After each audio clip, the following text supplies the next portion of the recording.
In this video I'm going to run you through the specs of this little custom 110 spear gun. Stay tuned for the upcoming video.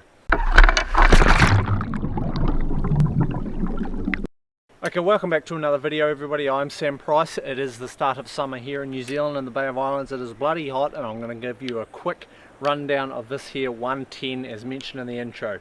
Right, so let's start with the stock. Now, as usual, composite sides, this black and clear colorway, which is becoming very popular. This was not a color I intended to use from the start of gun production, but it's actually ended up being the most popular. The gun stock here is a Seligna Matai mix, a beautiful mix of timbers. The Seligna is a gum. It is a very straight wood, and it's also a bit heavier than the Matai, which basically means for very minimal ballasting when it comes to a gun stock like this. Looks exceptional. I think overall really well performing stock, and just looks bloody great with those composite sides. Handle and guides as usual, all supplied by Neptonics from America, just solid units like you'd expect. I have made a change in the last few guns to hunt mechs from Italy. Now, kind of just experimenting with lots of different mechs. These mechs are affordable and they're also incredibly light and incredibly well built, as you'd expect from a lot of European engineering. I do get the shafts as well. This is a Hunt shaft from Italy. This is a 7mm shaft. Slightly down, we are slightly down on what has been the most common setup with a 110 with two 16s and a 7.5mm shaft. This is a 110 with a 7mm shaft and two 14s. The guy who's this is for, Brendan, it's actually his first spear gun, so it's a freaking hell of a first spear gun. I had nothing like this when I started.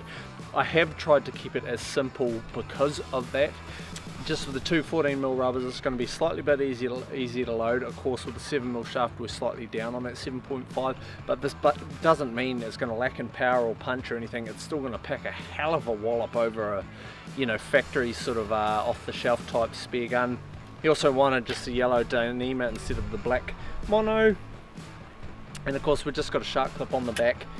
And as well as, of course, he's getting into it, so trevally, snapper and kingfish marks on the underneath of the gun. Now that's from the very end of the gun to the top of the leather, which I'll confirm with him of course as he gets into it. And we've also got the reel plug mounts for hunt reels, so at a later date if he wants to go to a reel, with it being his first gun, I suggested to not go anywhere near a reel. We'll just keep it simple. Again, single wrap, providing him with Dyneema to set himself up as a double wrap. Again, that was basically just simplicity of the build, keeping it easy for himself as he learns the ropes, and trying to minimize tangles with that. So a setup like this is 790 NZ dollars sent to you nationwide, which I think for a handmade wood gun is exceptional buying. I do have some stock items coming very soon. I've got 3 guns sitting down there that I'm going to set up with Aussie reels, and of course I'm putting much more development into my composite fins. So if you or anyone you know out there would like your own custom gun, I am going to be trying to get stock items online and things like that, sort of just off-the-shelf items ready for sale, as well as of course custom guns, and I am going to be putting some development into rollers very soon. So that's it. Awesome gun. Enjoy your gun, Brendan. That is a heck of a first gun. I'm pretty jealous. I'm Sam Price. I'll see you at the beach.